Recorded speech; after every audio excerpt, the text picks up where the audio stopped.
I thought that if I could turn a screw in my father's head, just a 1/16 of an inch one way or the other, it might help him to tell the difference between right and wrong. I couldn't, of course, and ultimately he and I had to pay a serious price for his confusion.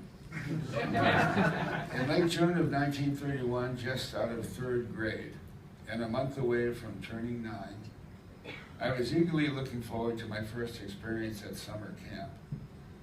A roll of cloth tape imprinted with Norman Lear, Norman Lear, Norman Lear, sat on the kitchen counter, waiting for my mother to cut it up and sew my name into the clothes I'd be taking with me in a few weeks. Meanwhile, my father was about to take a plane to Tulsa. None of my friends in Chelsea, Massachusetts, knew anybody who had ever flown anywhere.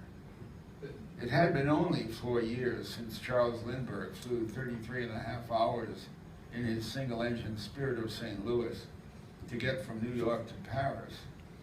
And the rare plane that was spotted in the sky had us kids chasing around in the streets yelling, "Lindy, Lindy."